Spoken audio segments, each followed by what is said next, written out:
Well, a while back on an online auction, I got some stuff bought here. I was able to get a hold of a bunch of old case manuals. There were some in very particular that I was interested in. That one there on top is VA series tractors. Here's another parts book for a 1070, and there's some other pretty interesting stuff. And anyways, I ended up buying quite a few of these things from these online auctions. It came from a dealership called Wyckoff Implement, we believe. Anyways, there was a couple of envelopes in there with that were addressed to that. Anyways, there's ended up with all the lots that I ended up winning on this deal. There's 2 piles in my box here. Both piles are about 11 inches tall of manuals, a lot of which are pretty old. They're all parts manuals, I believe, as far as I've found so far. Anyways, I'm gonna start laying some of these out here and going through them and organize them by catalog part numbers on there. That's what I'm up to at this point. I want to put them away in a filing cabinet here in the shop then. All right, so I've kind of went through everything, and what have I got? I got a lot of different stuff. This one is actually just a parts list.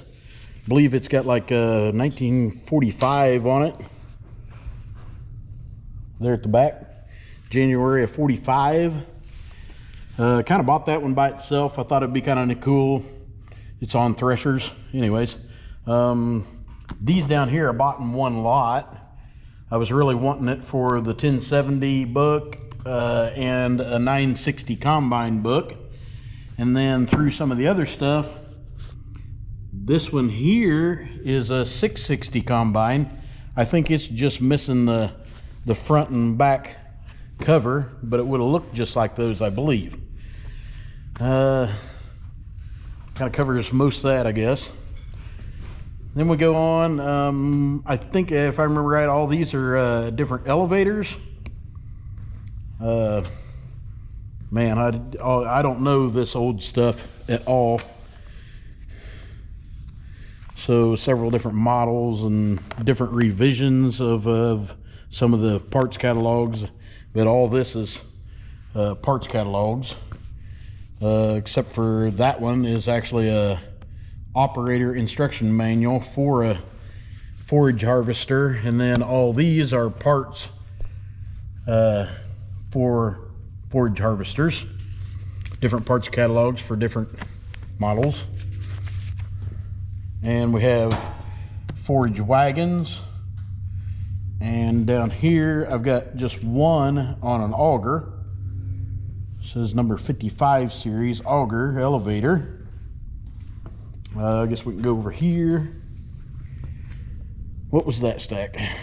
That's corn picker. Corn picker, and then into combines. So Model G combine, Model M on there, F2.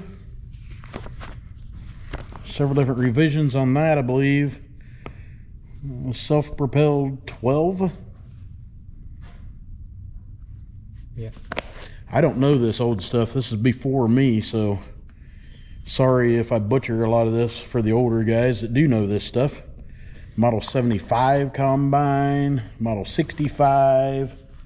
Anyways, there's a whole stack of fairly old ones and all that. Forage blower. This is actually a service manual to old hammer mill. And then below that is several parts books to different hammer mills. There again, I don't know all that stuff very well, so can't fill you in on it much. Let's see, these were, yeah, cultivators. Pretty sure this one's something earlier than even this. It says B, 2 and 4 row for models DC and SC tractors. Love to get an SC. Maybe one of these days. Anyways, this is the only thing I got this way to you. It says a seed rate chart for 34 series planters and covers some others. Like I said, I don't know. This is before me still, so I don't know that stuff very well. And then we have a pile of parts list for grain drills. And I don't know the old grain drills very well at all either, but several different things. I think these were, you remember any of the dates? 40 something on some of those? Late 40s. And then so a lot of these is late 40s and then getting into the early 50s, dates we've been seeing on things. That gets into a little bit newer ones on down through. Case D series low wheel. And then over there we have a grain unloading auger wagon. We actually have one of these sitting here in our shop back over here in the corner. My son Josh actually got a hold of that. And then there's a grinder mixer auger wagon. Yeah, basically. Never seen one, but I guess they made them because there's a parts list for one. Let's go over here, I guess. So this gets into square balers, some pretty early ones, NCM, model NA, NT, then you get model 130, number series, yeah. And a 140, and then even a little newer that I've actually seen, 220, and another one for 330.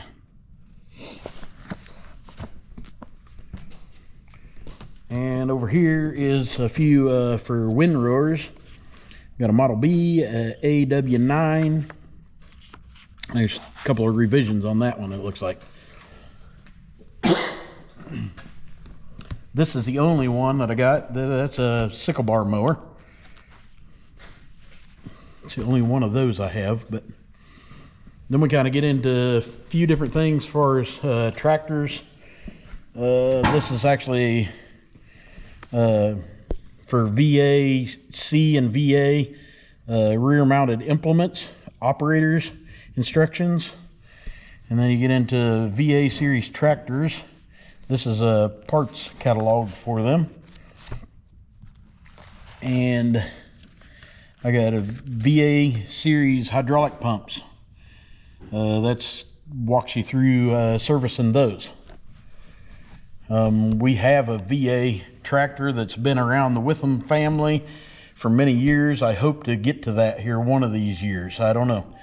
Be nice to get it running and have it to play with. Oh yeah, starters, generators and distributors. Little parts catalog on that. And a few tractor things.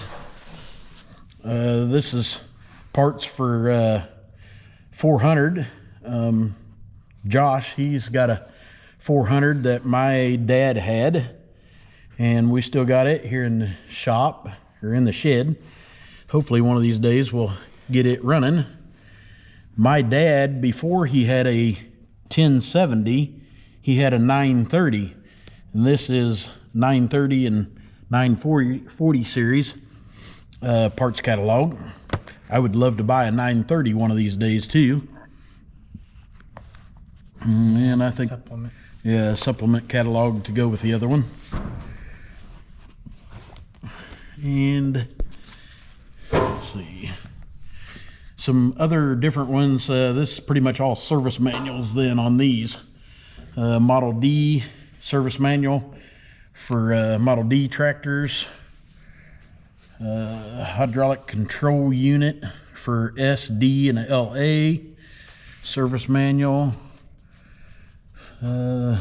Service manual for hydraulic control units for the SD and LA.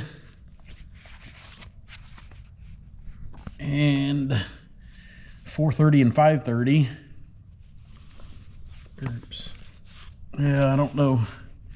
Here, The older guys would be able to, I don't know what that means exactly, but fill us in if you know. 430 and 530 series tractors again. And 630. And then a service manual on 350, 500B, and 600B series tractors. And that's quite a book. A lot of information in there, I'm sure. That would maybe help on some of those if we ever play around with some of those. So anyways, kind of got things laid out and organized. Got a filing cabinet over here I'd like to put things away in then, and hopefully we can remember what we got. That'll be the next trick. I guess if we thought we might have it, well, we'll be able to dig through our drawer, and hopefully I'll get it organized enough we can find what we want. So that's where we'll head next. All right, well, I got through my auction buys. I kind of went over some of that there, and we got all that put away for now. Lots of different parts books that might be of use later through the years here as we go on. Hope to get more case things. Kind of a update of what the heck's been going on. We've worked on my white Dodge, got it back together, had the transmission out of it and rebuilt. And then my middle son, he has a 2015 Eco Diesel Dodge that I think it's called the crankshaft sensor was giving him fits in that thing and went bad, and it's kind of buried way up in them things in between the engine and the transmission. So that entailed quite a job that we did in the shop. Neither one of those projects we really did any recording on. Meanwhile too, the weather was going to go south according to what the forecasters were saying here where we're at, and I still had my cattle out on pasture. So Jacob and I worked yesterday and the day before that and got them all moved home. I have to move some corral panels and make my own lot and all that kind of thing down to pasture, and we've had some videos we put out on doing that in the past. We didn't bother recording any of that or either, but as you can kind of see around here, it's kind of snowy. Yesterday afternoon, after we got done with moving cattle, it started snowing, and it snowed quite a bit overnight. I think we got close to 4 inches here where I'm at. And anyhow, I fed the cows a smaller bale when I brought them home. The first batch came home on Friday, and then we got the rest of them. They all wouldn't come in my lot down there, so we got the rest of them Saturday morning. So I'd fed the ones that I brought home Friday, and I'm gonna dig this tractor out, shove the snow off of it, and it's about 36 degrees. It's not been plugged in with the engine block heater or nothing, but this old case is usually pretty darn good about firing up even when it's kind of cold, but not real awful cold. So I think it'll fire up and go. I need to feed my cows another bale of hay, so that's what I'm up to here this afternoon.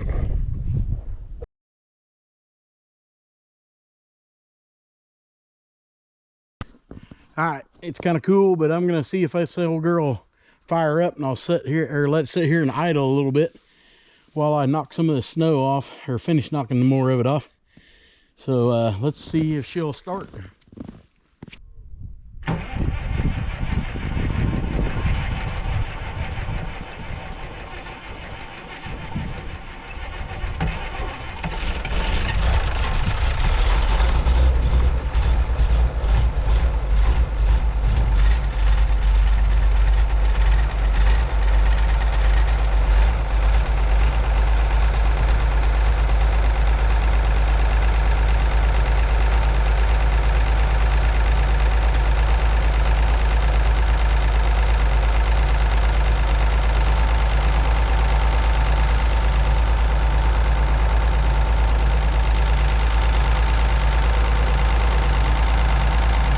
Yeah, good old faithful. She started.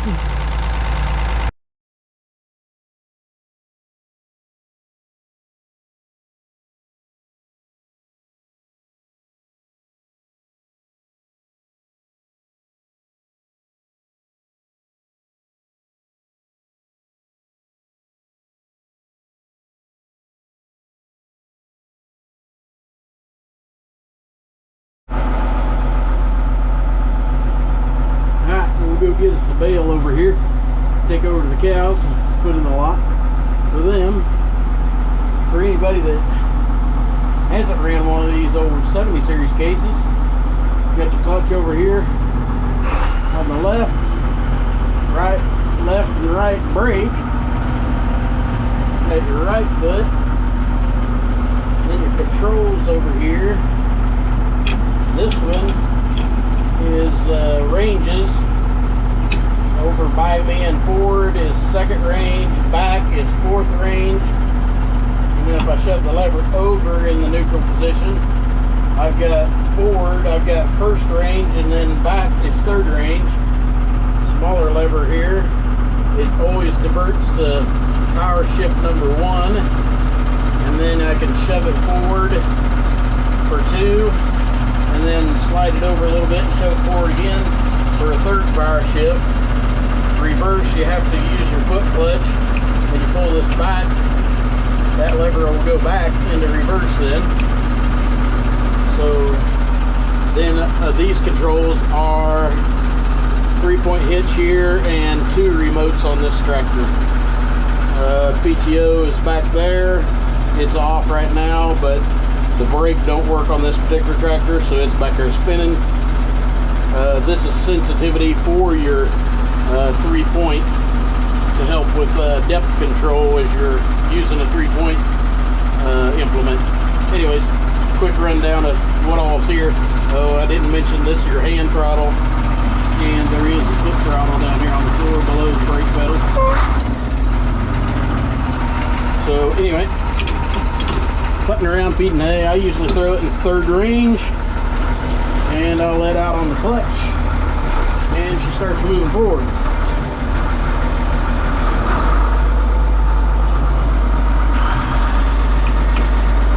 Clutch pedal in, and then I pull it back for reverse.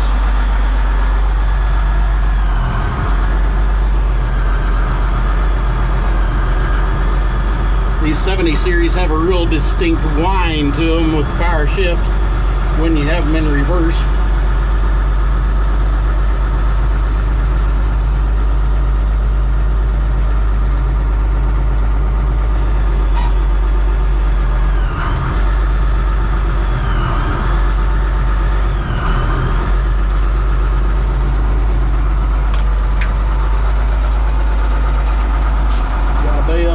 Go over here and drop it off to the cows.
ranges in neutral, they're in the middle.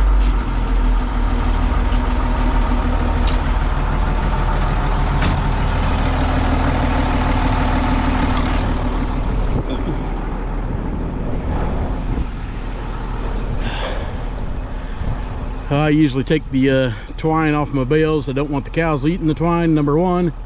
And when you go hauling manure, it's a mess on a manure spreader. So I'll be going in here cutting the twine off the bale now. I won't bore you with that. So got the bale of hay in there for the cows all fed, got the bale feeder back on it. I guess some things that may be coming up on the channel yet here in the future. Got several different items I'm watching on some online auctions, case items. We'll see what happens with some of that. I don't know if it'll be, some of it be in some kind of price range that I might buy some of it. Both these auctions where the items aren't too terrible far away from me, where I'm at here in Kansas. So we'll see what happens with some of those. See what I get bought or not get bought. One thing that we definitely want to try to accomplish this winter here is the replacing both clutches in the 4010. That is a project that really needs to be done this winter. It's going to be kind of pricey just for the new clutches. I think it's Jacob looked them up here a while back in John Deere, or through John Deere, and they're kind of pricey, but probably bite the bullet and do it. I'd rather put in what I believe to be pretty quality parts and hopefully only do it maybe once in the rest of my life, and hopefully maybe Jacob or grandkids might not have to do it then if they keep a hold of the tractor, which I hope they do. But other than that, oh man, I don't know. It's winter time. It'll be taking care of the cows here at the house now and doing a few things in the shop. So we'll see what all we come up with, I guess.